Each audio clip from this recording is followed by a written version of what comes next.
Hi, I'm Kelly Nelson, professor in the Division of Plant Science, and I'm going to share with you some of the research we conducted evaluating ESN use in poorly drained soils. This session's is titled Agronomics with a Focus on Water Quality.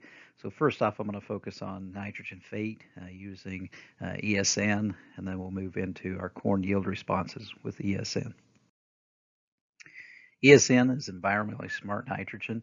It is an enhanced efficiency fertilizer. This term is used to describe fertilizer products that allow the increased plant uptake and reduce the potential of nutrient losses. And this is typically compared to a reference product or a standard product. So we'll be comparing ESN to urea throughout this presentation. ESN has a physical coating. It's a controlled release fertilizer. Basically, it has a kind of a polyurethane coating around the urea prill. As it warms up, the coating is porous, and in the presence of water, we'll see that nitrogen diffuses through that coating and is released into the soil. This is a representation of the release curve of ESN over time. And we'll look at specific release curves from field experiments. But what's neat about this is it matches up the supply of nitrogen very closely to the demand of nitrogen by the crop. So what is the fate of nitrogen in a poorly drained soil? As we can see, we have waterlogging of the soil. 2 to 3 days, we'll see denitrification taking place, where the oxygen on the nitrate molecule serves as an oxygen as an oxygen source for microbes in the soil, and they'll be releasing into gas. Tile drainage is new to Missouri, and so we have been evaluating the fate of nitrogen with tile drainage. We typically see leaching taking place with tile drainage, and so I know that there's an interested crew in Minnesota where tile drainage is much more prevalent than in Missouri. So we looked at ESN and urea applications on our first tile drain research site back in the early 2000s. We'd equipped this field with some lysimeters to look at the potential leaching loss of urea compared to ESN. This figure, the first two bars indicate the nitrate concentration following a urea application 60 days after the nitrogen application, and the lysimeter was placed 24 inches below the soil surface, indicating a greater amount of leaching to that 24-inch depth when compared to the last two bars, which is our ESN treatment. So later in the season, about 100 days later, we do see the concentration of ESN is greater at that point in time, indicating that the ESN is still available to that crop. In 2009, we started work specifically looking at synergistic conservation practices to reduce fertilizer loss through tile drainage systems. We utilized controlled drainage compared to free drainage. We also had non-drain controls in this. We designed it so we could compare ESN to urea as well. Now, in this experiment, we saw no difference in the cumulative nitrate-nitrogen loss in tile drainage water between non-coated urea and ESN, and that was continuous corn from 2010 until 2014. However, our controlled drainage system reduced nitrate-nitrogen loss at least 70% compared to free drainage. What was interesting from this research was we were looking at gaseous nitrogen loss. Okay. On the left, we're looking at ammonia volatilization. On the right, nitrous oxide emissions. So 2.8% of the urea that was applied was lost as ammonia volatilization, while only 0.8% was lost from the ESN application. This is indicating that ESN reduced ammonia volatilization up to 73%. When we look at nitrous oxide emissions, 4% of the urea was lost as N2O, while 2% was lost as ESN. This indicated that ESN was reducing nitrous oxide emissions close to 50%. More recently, we've been evaluating an advanced 4R treatment. That's a 25% blend of Super U with a 75% blend of ESN compared to an enhanced fertilizer program, which is spring applied anhydrous ammonia. And we're seeing a significant reduction in the cumulative nitrate nitrogen loss over a corn soybean rotation with that advanced 4R compared to our enhanced nitrogen management treatment. So in summary, pre-plant ESN reduced leaching compared to urea. In continuous corn, or pre-plant ESN reduced gaseous loss of not only nitrous oxide but also ammonia, but we could not detect any leaching loss differences when it was applied pre-plant. However, top-dressed ESN is reducing our leaching loss compared to a spring-applied anhydrous ammonia application. So let's look at corn yield responses. Again, this is several years of work, kind of broken up into separate experiments, but I think you'll get there's a theme going throughout this presentation. There are a lot of advantages of a controlled release fertilizer, and we'll touch on those advantages with some data as we move on.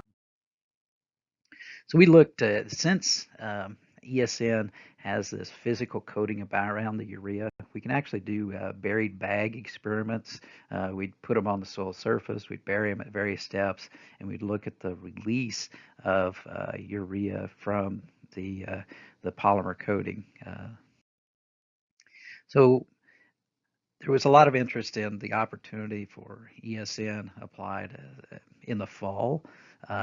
Specifically, we utilize a lot of ESN for an application in wheat, and the other thing was, could it be utilized for corn as well? This urea release curve indicates that we're releasing about 20 to 30% of the urea from the ESN prill over the winter months. And the different figure, or the different lines indicate the depth of placement, whether it was placed on the surface, whether it was placed about 2 to 3 inches deep, or whether it was a deep placement. We shift to an April application. Okay, we see a nice steady release regardless of the placement in the soil. What was interesting was we had a couple different years that had different weather patterns following the May application, and the top figure indicates that it was drier after application, wetter application in the one below, and we can see on that surface application that there is a little slower release, but it will catch up later in the season.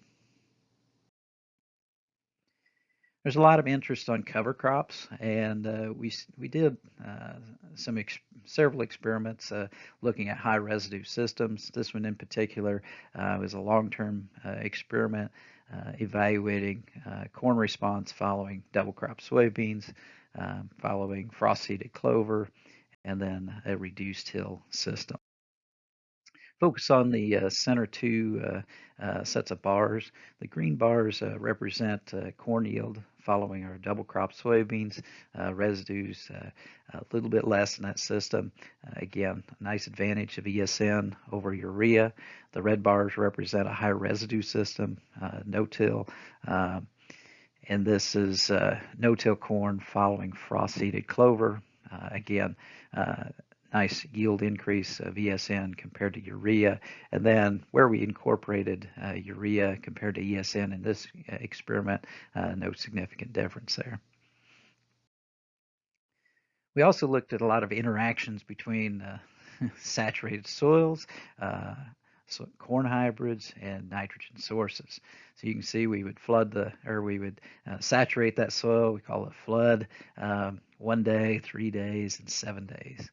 In these experiments, we were losing from 6 to 11 bushels per acre per day that soil remained saturated. So we would just pull up berms around the field, and you can see 14 days after that soil had been waterlogged, some very significant visual differences and probably some significant fertilizer loss as well.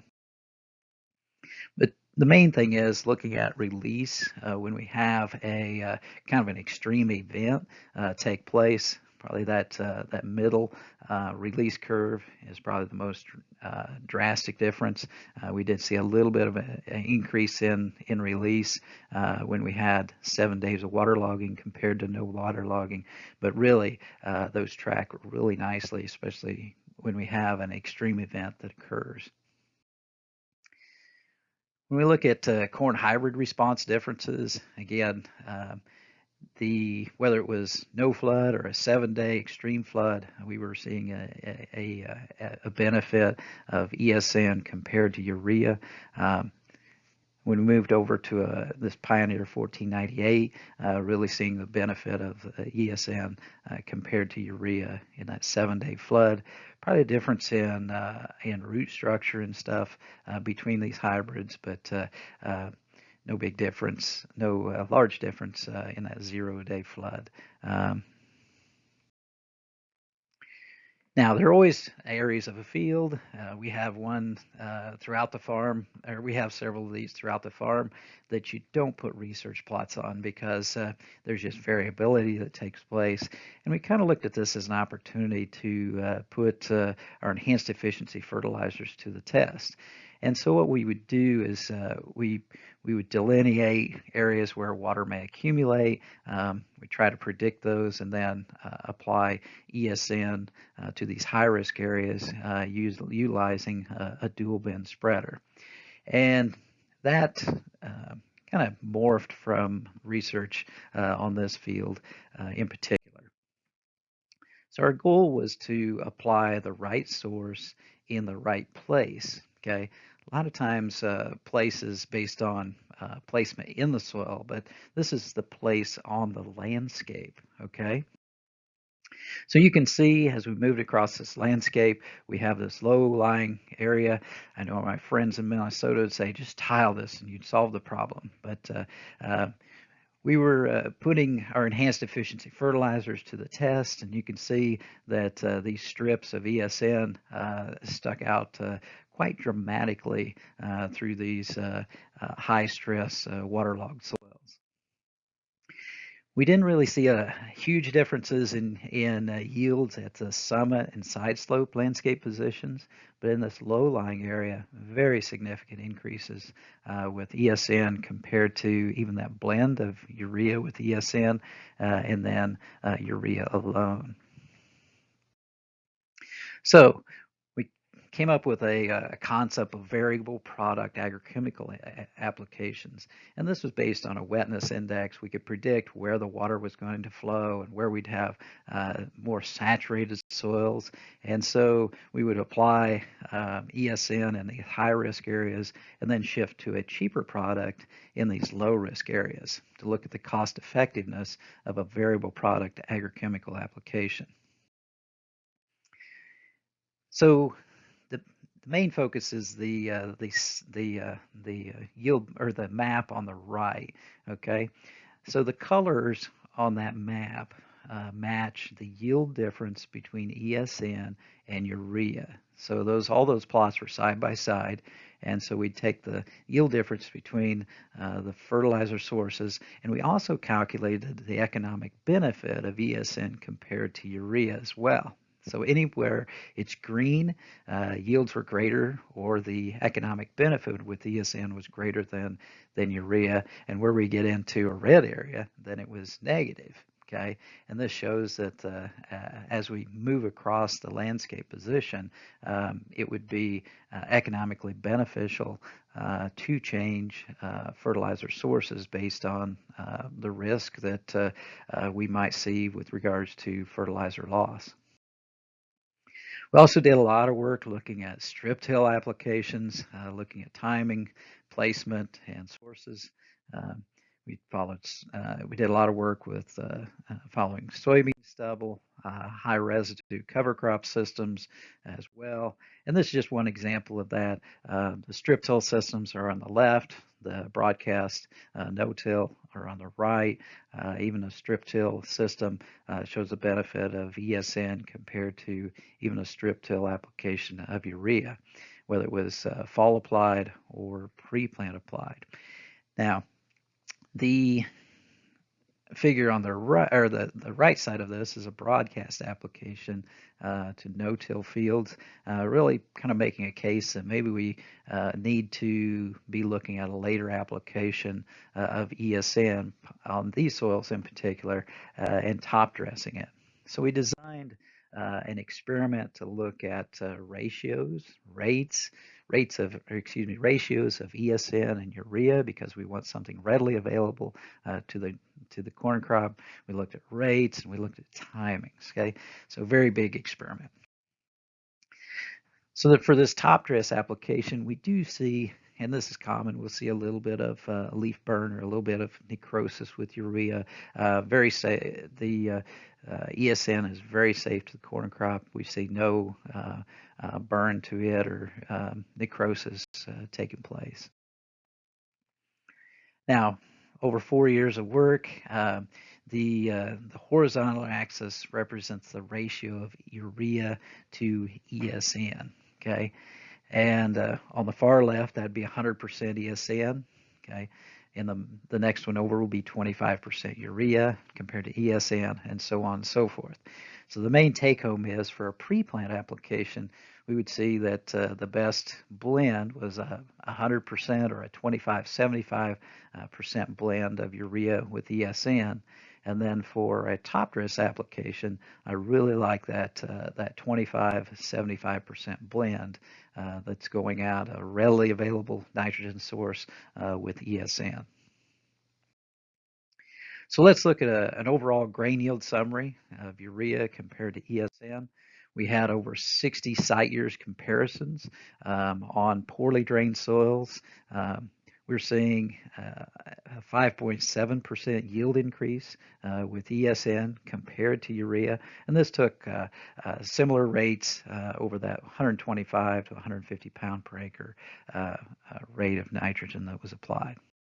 Always get the question how it compares to anhydrous ammonia as well. We've seen over 44 site years of site year comparisons, very similar yields between a anhydrous ammonia application compared to ESN. So in summary, when we're evaluating ESN use on poorly drained soils, its release is similar to the demand of the corn crop. I consider this kind of a spoon-fed approach of nitrogen to the crop. We're also reducing nitrogen loss, utilizing an enhanced efficiency product such as ESN. It does have increased consistency compared to urea. It does have very flexible application timings and placements, strip till, no-till, top dress application. Has very good crop safety, especially for that top dress application. In high-risk areas, I think it has a tremendous placement opportunity, especially these areas that are susceptible to nitrogen loss. I think that there's tremendous opportunity not only for gaseous areas where there's a high risk of gaseous end loss, but also for leaching loss as well. And so, last but not least, I think the variable source applications have made our enhanced efficiency fertilizers, such as ESN, much more cost effective as we change sources of nitrogen over the landscape. So with that, I appreciate your attention and look forward to any feedback or questions.